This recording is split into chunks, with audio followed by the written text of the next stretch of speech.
Let me begin by saying that on very special occasions, and only very special people, the Academy bestows meritorious recognition. It's entitled the John Deaver Drinko Distinguished Service Award. Our purpose is to selectively identify and recognize individuals who have exhibited by their contribution to society the qualities most valued by the Drinko Academy, that of fostering activities that encourage citizen involvement and volunteerism, and who display active participation in projects that enhance education, civic responsibility, and social well-being. Our honoree today, who exceeds by any standard of measurement the expectations of this distinguished body, is Mr. Gary G. White. As I began to prepare this introduction of our honoree, I quickly realized that a brief annotated account of such an extraordinarily active and accomplished individual is an impossible task. To really do justice to the accomplishments of the man would require writing a lengthy publication, as I did for our benefactor, John Deaver Drinko. For like John Drinko, Gary White is a multifaceted man. In a way, a synergism in which the sum of the whole is greater than its parts. Now, this observation led me to the interesting conclusion that although they took different life paths, the two men, in many ways, are remarkably similar. And if I may, I'd like to share a few of those similarities with you. First, both were born and raised in small West Virginia towns. John, St. Mary's, located in the upper Ohio River Valley in Pleasants County. And Gary is from Logan, located in, when he grew up, the heart of the booming billion-dollar coal field. Excuse me. Both men are passionately loyal to their hometowns and fiercely proud of their West Virginia roots. This is one important aspect the two men hold in common. And while their upbringing was dissimilar, they displayed similar character traits. Gary had the advantage of a solid upbringing provided by his father, the highly respected Reverend Glenn White, pastor of Central Baptist Church in Logan. John, on the other hand, had to assume the role of breadwinner and head of the household at the age of 9. And he accomplished it, by the way, with great success. How they are similar is on their views of family.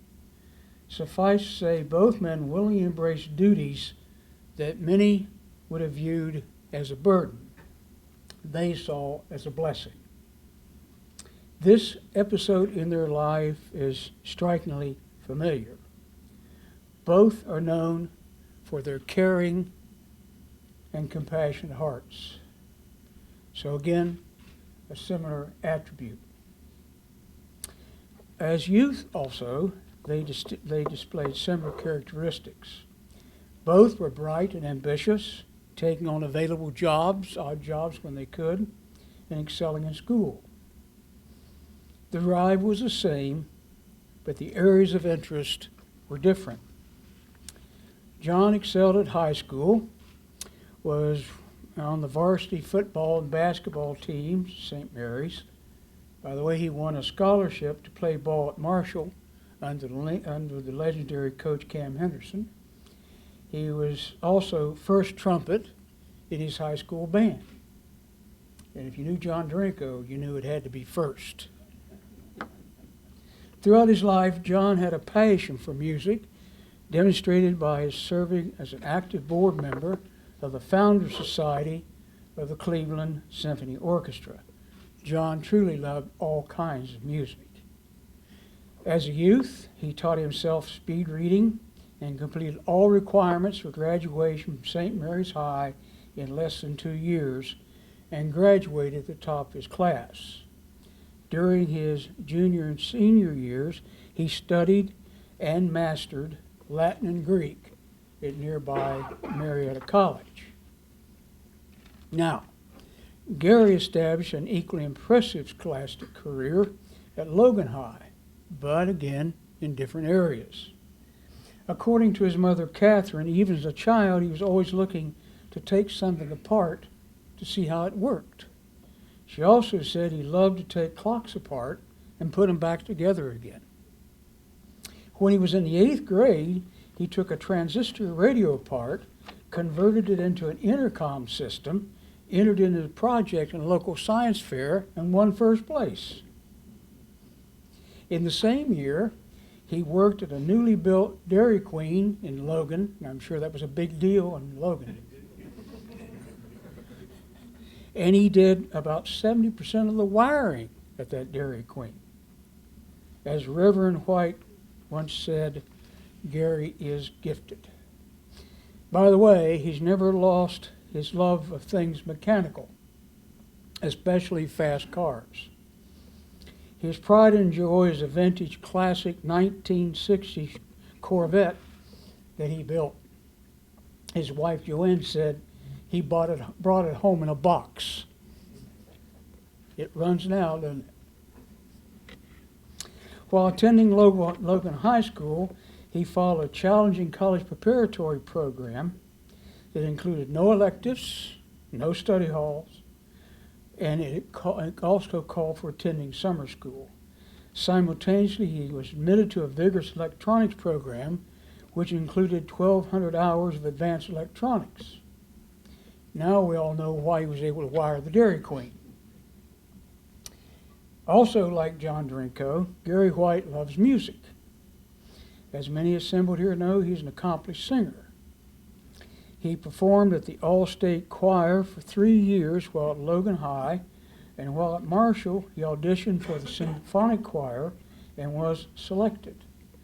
The only student among the 50 members who is not a music major. And when time allows, if I understand it, he still likes to sing with his church choir. Another area of remarkable similarities is found in both men's acute business savvy and phenomenal success. John Drinko, after graduating with the highest honors from Marshall, enrolled in law school at Ohio State University, became a member of the Order of the Kopp, and graduated first in his class. He then joined the Cleveland, Ohio law firm of Baker and Hostetler. He was the first non-Ivy League trained attorney hired, and his rise in the firm was meteoric. His extraordinary talent brought him to the attention of the senior law partner, Joseph Hostetler, who recognized his potential, and within 5 years, Drinko was named managing partner, and according to the firm's history, almost single-handedly orchestrated Hostetler and Baker's rise.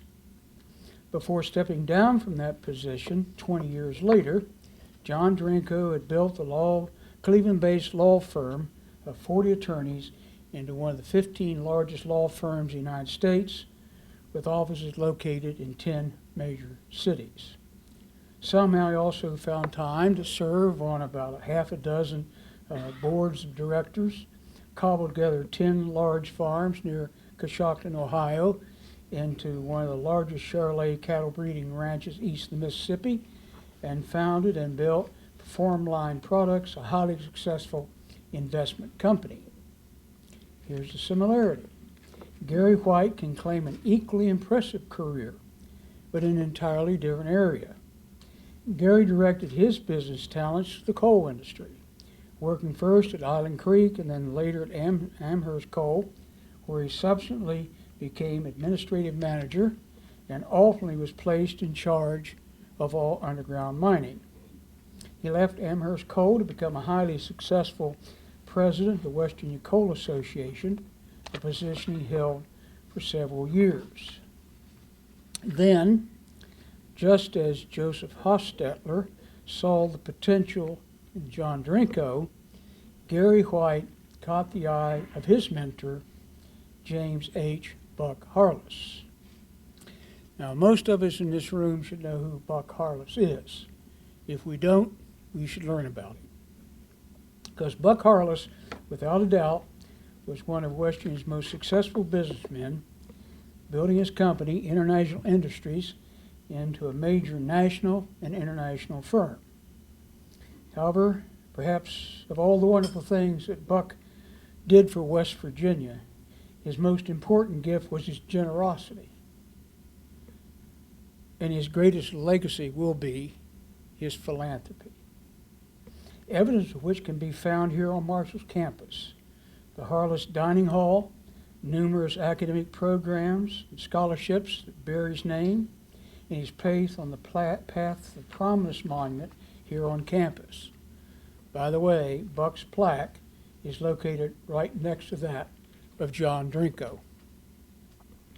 Mr. Harless hired Mr. White in 1992, and it was a once-in-a-lifetime opportunity for both.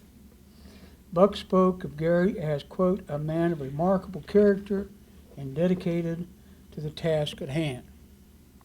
Harless promoted Gary White to the position of company president and CEO in three short years later. Under their combined leadership, International Industries grew to have more than 30 individual corporations and partnerships serving a national and an international clientele. And just like John Drinko, Gary White produced a remarkable resume of service, one he takes very seriously. He served as president of the Larry Joe Harless Community Center Foundation in Gilbert. Simon Perry knows where Gilbert is. Most of us don't. It's near Kermit.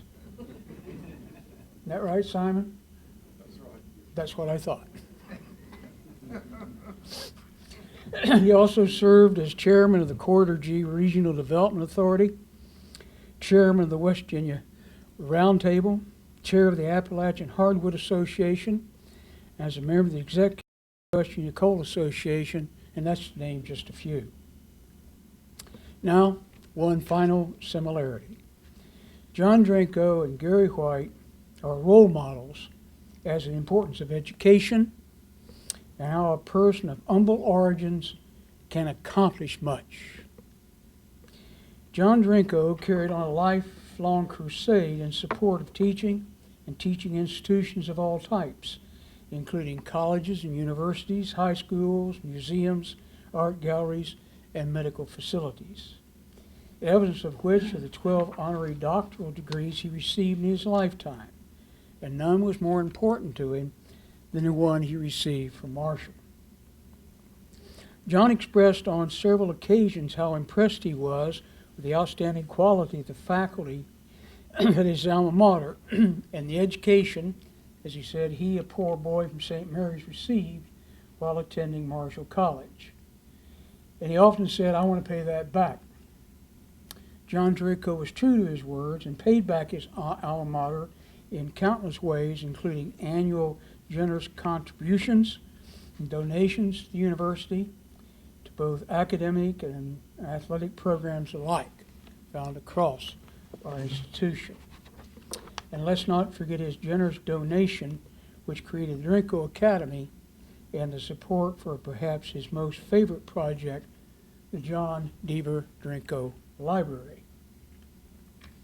Gary White's interest for the betterment of education in West Virginia is equal to that of John Drinko's. Gary's devotion to improving the state's education system was demonstrated in many ways, including serving as an active and astute member of the West Virginia Board of Education, a position he held for 6 years, his appointment by Governor Earl Ray Tomlin to the Higher Education Policy Commission, and for his outstanding service on behalf of education in the state, he received the Distinguished Service Award from the West Virginia Education Alliance. And again, Gary White, like John Drinko, has devoted much of his energy to promoting the welfare of his beloved alma mater. Among his efforts include serving as the vice chair of the Marshall Campaign for Prominence and as a member of the board of the Marshall University Foundation.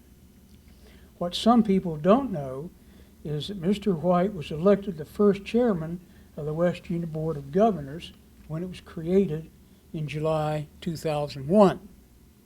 And I suspect even fewer know that he was instrumental in an effort to dissuade the then chancellor to drop a debt service payment proposal that would have cost Marshall some $200 million over a 10-year period.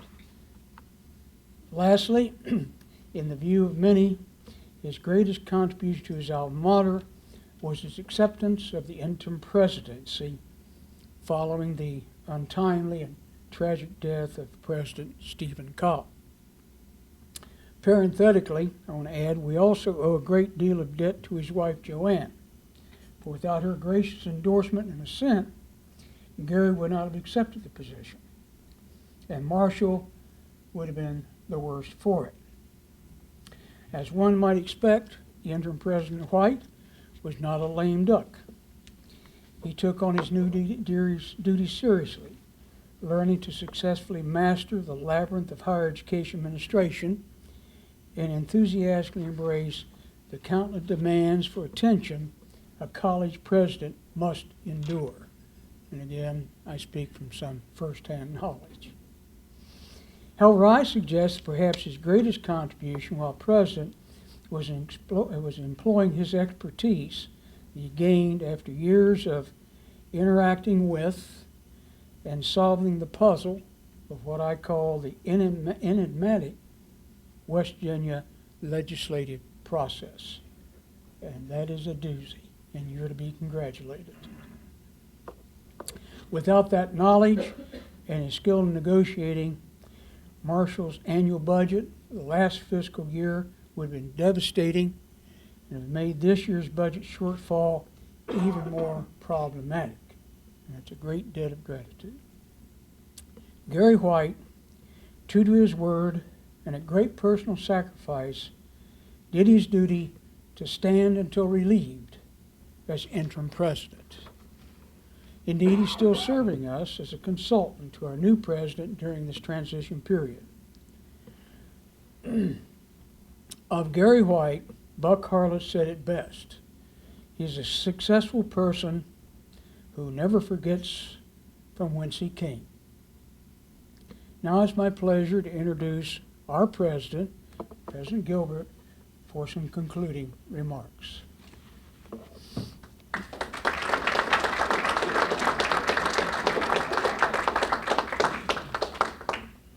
It's a great honor for me to be in front of the Drinko Academy and to say a few words about my great friend, Gary White. I can say that I don't think I could have done quite as good a job as Alan did of introducing Gary.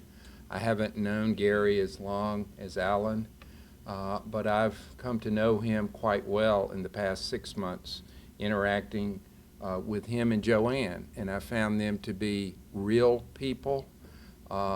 If you like the Bible, some of the quotes in there, I would say they're the salt of the earth. You can't find any more real people than Gary and Joanne. I've heard the term used many times, and I think it fits him as well as anyone. He is a true son of Marshall. He is the best of what this university represents. It's been a great honor to work with him. And I can tell you my decision to take the job of president was influenced by the fact that this board had the great wisdom, the Board of Governors had the great wisdom to select the person, the single person that could do the job. And he was the right person at the right time in a difficult situation, and he rose to the occasion, and he stood up and he did it. And I don't think any other person could have done that job. And that's the debt of gratitude that we owe to Gary White. Alan said a lot of things about Gary. One of the things that I think is neat about Gary, he's a Renaissance man. You know, he knows a lot about everything, and Alan certainly told you a lot of the things that he knows about and the things that he does. He also mentioned that he was a preacher's kid, a PK, and you know, I think that defines a lot of his personality. Gary has a wonderful personality. He's a brilliant man. He has got keen judgment. He has an exceptional intellect. He has an outstanding sense of humor that always catches me off guard and always makes me laugh. In the most, I guess, perfect timing, he will have a little bit of wit that always goes a long way, with a little wisdom along with it, but he's always quick to say the right thing, and he always puts people at ease. And Gary White put me at ease as a candidate for the job of president, and he's put me at ease as the president of Marshall University. I recognize the talent in Gary that I needed as president to make my transition a better transition. And that was his judgment and his experience serving as the interim president. So I asked him to stay on and help me in the transition. And he has been invaluable in terms of his guidance and help to me to make my transition a very easy one, and one where I've been much more effective in having his help. People ask me, do you feel awkward with Gary around? And I said, absolutely. How could I feel awkward? It's like having a brother to help me. And that's how I've felt with Gary. He's treated me like a brother, a true friend, a true brother, and I will always be indebted to him and Joanne. He is one of the people that I would put at the very top of my list of people with integrity, people that you want to aspire to be like, people you want to look to and tell your sons and daughters, this is a person of integrity that you want to model your life after. So with that, I will finish, but I just want to say how indebted I am and how Marshall University is indebted to Gary White. He is a man that was needed for the job of interim president, and he fulfilled the job with such expertise and with such grace. I don't think it could have been done better by anyone.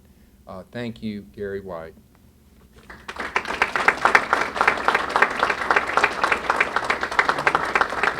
Stand right over here.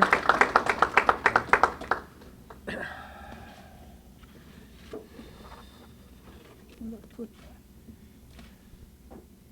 If I can't find my notes, I can't give you the gift.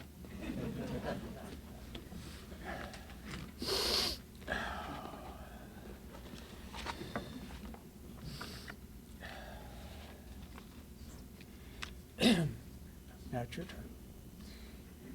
It's now my pleasant duty to present our honoree with the insignia of his new office. I've asked President Gilbert to officiate as our Master of Ceremonies, and now I ask Mr. White to please come forward.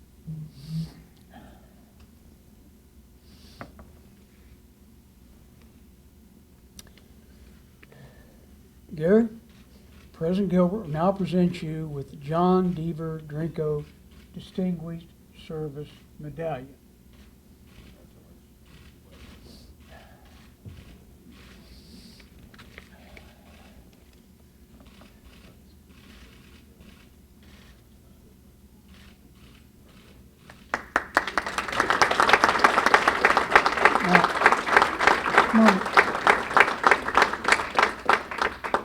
Mr. White, I admonish you to wear this medal at any ceremony in which you don academic regalia or on any other occasion you would deem appropriate. And that's a wide range of things because Simon Perry wears his to bed at night. Now, you don't have to go that far. Second, Mr. President, Mr. President will present to you this handsome plaque.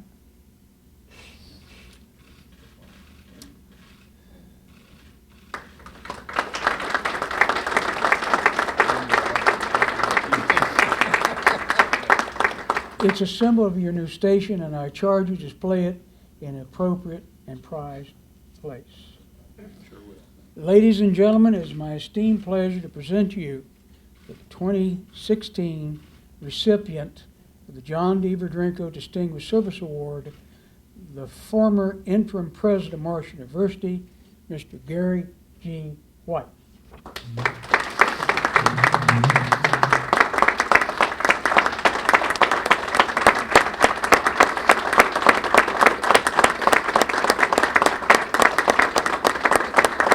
Only two. Only two. Did you know what Leighton said? Keep it short. Yeah, your salad's wilting, I know. I'm reminded in this situation of a different set of circumstances, but a great little line that I think fits where I stand today, and that's a dear friend in the coal industry who was one of the naturally funniest individual I was ever around when posed with a situation that was a bit overwhelming. He described it as this. He said, "I feel like a wasp in a nudist colony. I don't quite know where to start." So not knowing where to start is a good signal to say thank you very much. I certainly was humbled when the calls came and I was asked to serve as interim president. It was a very rewarding experience, and today I'm even more humbled by the comparison with Mr. Drinko. I got to know him in the latter days of his life, and he and I sat on the couch in our box at the football games a couple of times and exchanged stories, and I'm flattered that my career and my life would be compared to his. I won't agree that there is a direct comparison. I think Mr. Drinko accomplished much, much more. But I'm honored to join Dr. Simon Perry and all the other members of the Academy, and thank you very much for this great honor and this occasion. And I really appreciate the opportunity to have served Marshall University. Thank you.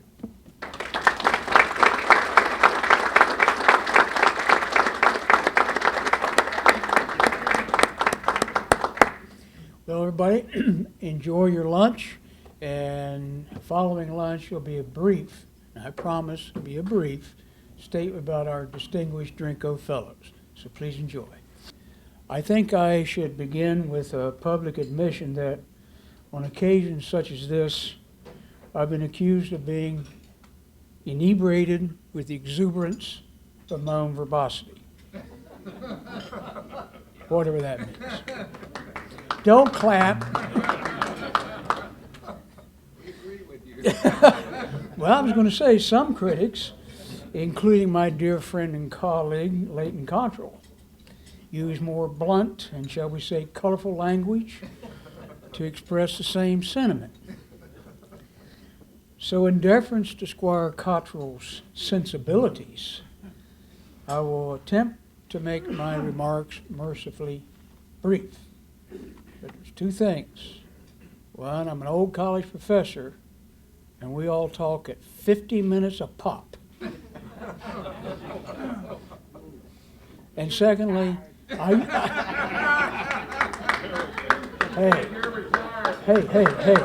Hey, Francis, I invited you to this, okay? It's okay. All right, okay, you did it. Just know that I'll always say it. I understand. I won't quit fighting with you.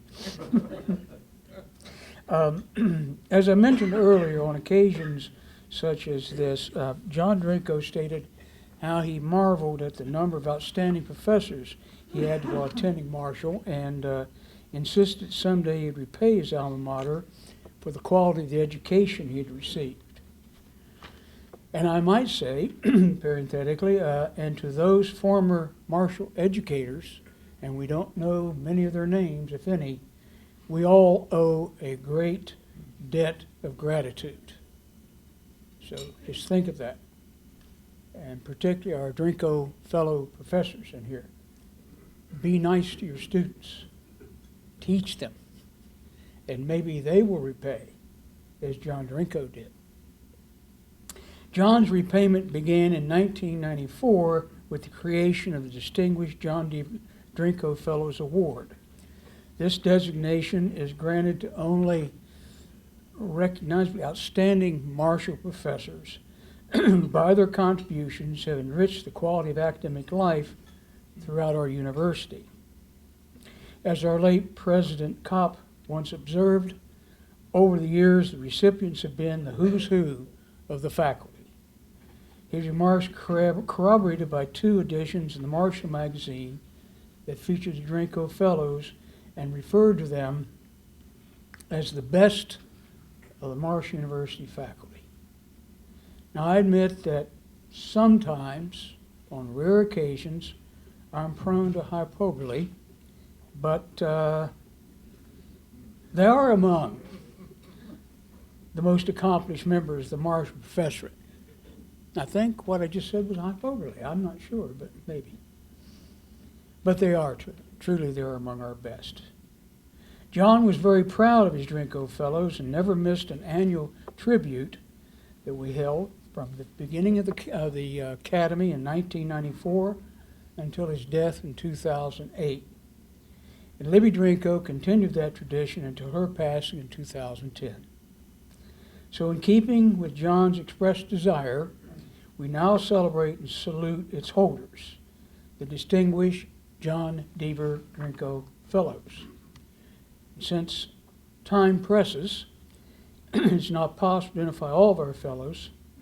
I just want to tell you that if you would like to enlighten yourself about them, go to the Drinko website. There are brief bios on all of them, and it's a good read. I encourage you to do it. Also, there's some pictures around here of them. You might want to take a chance to look at them. Most of them were taken when they were first hired here at Marshall. Look at what we did to them. But please, if you get a chance, go to the website and click on Fellows, and I think you'll be very, very pleased. Now, since our founding in 1994, we've inducted 24 faculty members into the Society of Drinko Fellows. Of the total, we have an even split.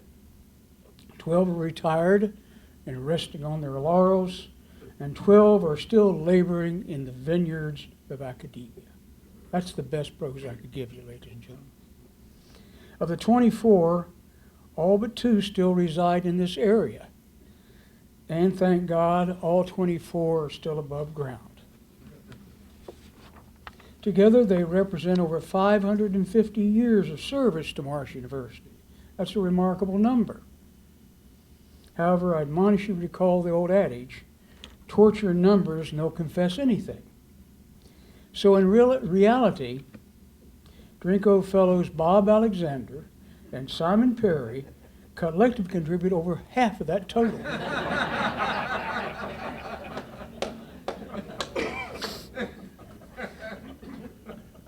After such a disparaging remark, I'll redeem myself and publicly state that Bob and Simon are highly respected members of the Marsh community and can claim long and illustrious career records of awards and accomplishments. As a note in passing, however, Professor Perry confided to me that the only thing he regretted about retiring after 48 years of teaching here at Marshall, which is a record, was that he was never able to sit in a classroom and hear himself lecture. That's something we all wish we could have done. Your day's coming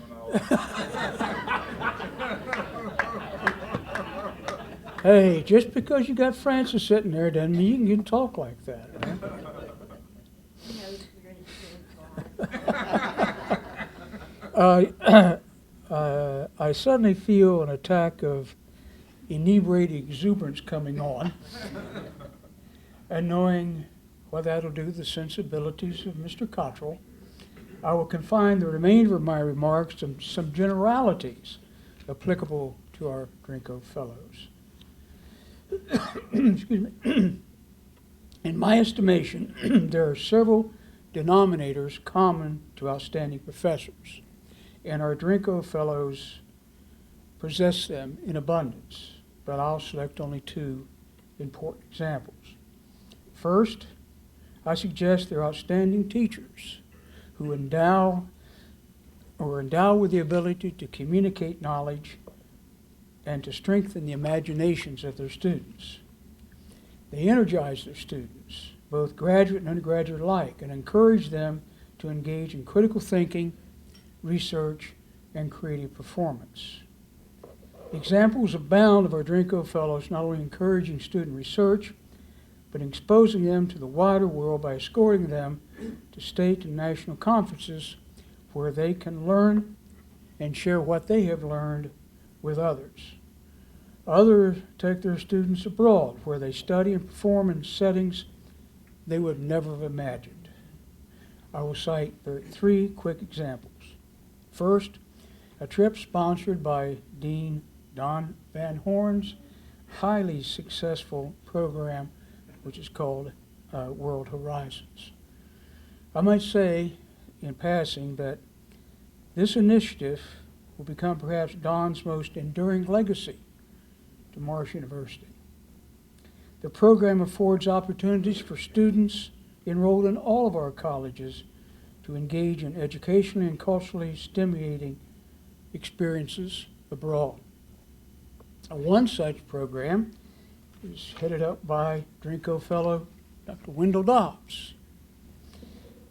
Wendell will be leading the Marshall Fife and Drum Corps to participate in La Traverseille's International Flute Convention, which will be held in Paris, France.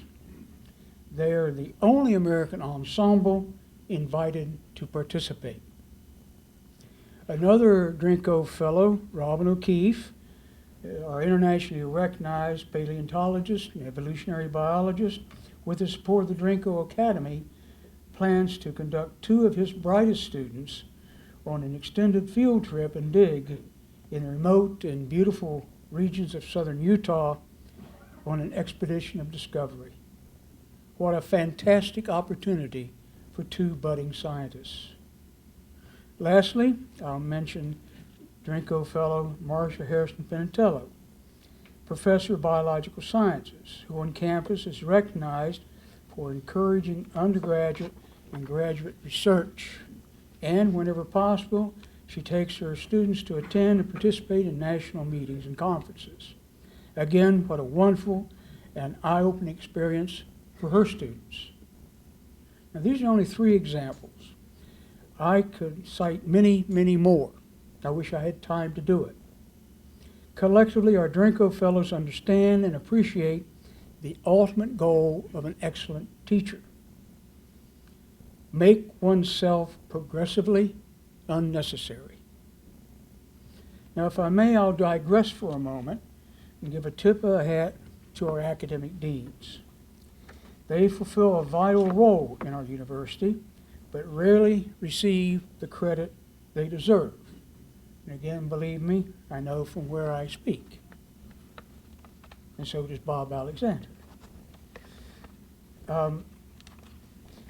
Usually what they hear from students, faculty, and alumni alike is not thank you for what you've done for me, but instead, what have you done for me lately? And that's true of all of our deans.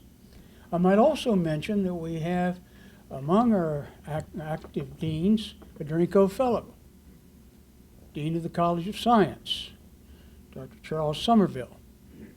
But I should also say that Dr. Somerville won his spurs as a Drinko Fellow long before he became a dean. Back then, he was a budding, ambitious, bright, sometimes brilliant young professor of biological sciences. Did I get that right? That's what he told me to tell him.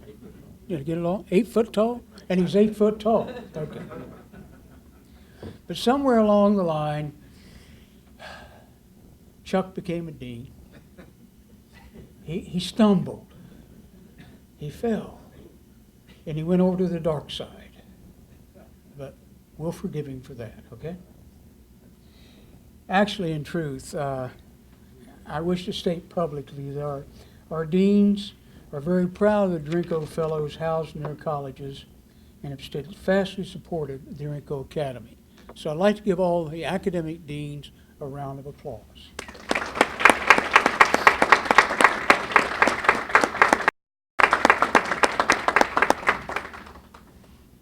Another earmark of a successful professor is being actively engaged in research and publication in their fields of expertise. Excuse me. By their example, they encourage their students and their colleagues to do the same. Now, the Drinko Academy has been able to assist them in these endeavors, and proof of it is we own a 22-year record of sponsorship of public research. The Drinko Academy has assisted in or published in her own right 30 scholarly works. 24 of the 30 have been edited and published by the Drinko Academy. And I encourage you to look, I think there's a poster back over there at some of the listings of the works that we've produced. And by the way, this year is no different. 3 of our Drinko Fellows publications can be added to the list. All of them receive financial support from the Academy. The 3 works are, first, a new biography by Professor Gene Edward Smith, now Emeritus Professor, John Marshall Professor of Marshall Political Science. His new book, published by Simon & Schuster, is a biography on George W. Bush. And I'm sure, like all the other biographies he produced, particularly since he's been here at Marshall, it'll be on the New York Times bestseller list. A second is a translation of German philosopher Martin Heidegger, The History of Being, which is being published by the Indiana University Press and co-authored by Drinko Fellow Jeffrey Power, Professor of Philosophy. And Jeffrey's here somewhere. Jeffrey? Good. A third is a work written by Drinko Fellow and Dr. Carter G. Woodson, Professor of Journalism, Bernice Morris.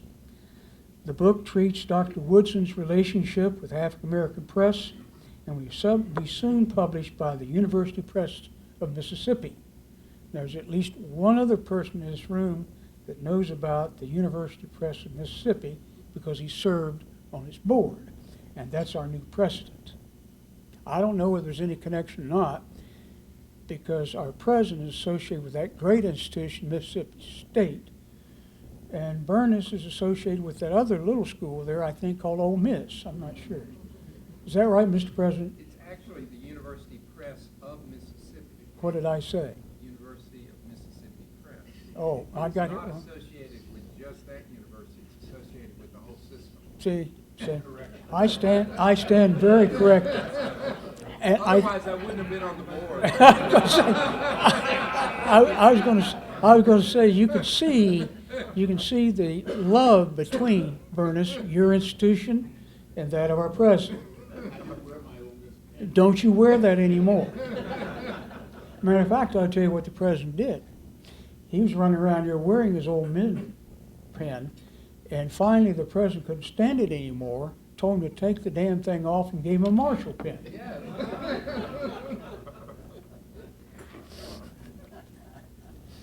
Well, at any rate, if I haven't ruined it for you, Bernice, your book is going to be published. It's a great press. It is. I'm also pleased to report that just recently it was announced that Professor Morris received the 2016 Marshall University Distinguished Artist and Scholars Award. Congratulations, Bernice. Very good.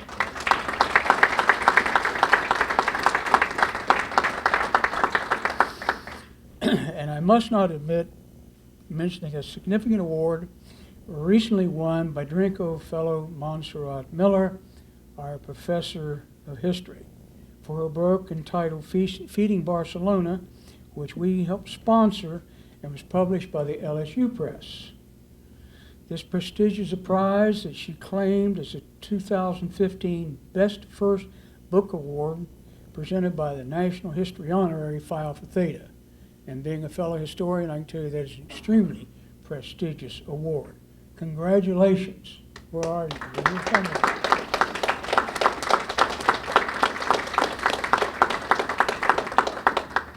In conclusion, our distinguished Drinko Fellows do represent the very best and brightest of our faculty in their teaching, research, and commitment to their professions and to our beloved university, hyperbole or not.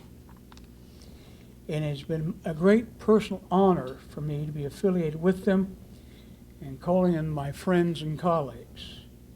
And now, will all of our John Deaver Drinko Fellows in attendance please rise to be recognized. Please, everybody, stand up.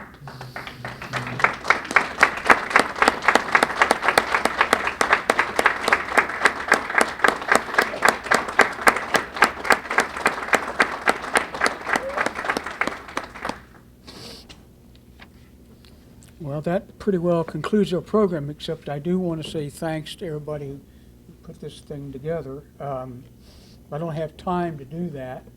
I will mention one, my cohort in the Drinko Academy, Renee Denny. Renee, stand up.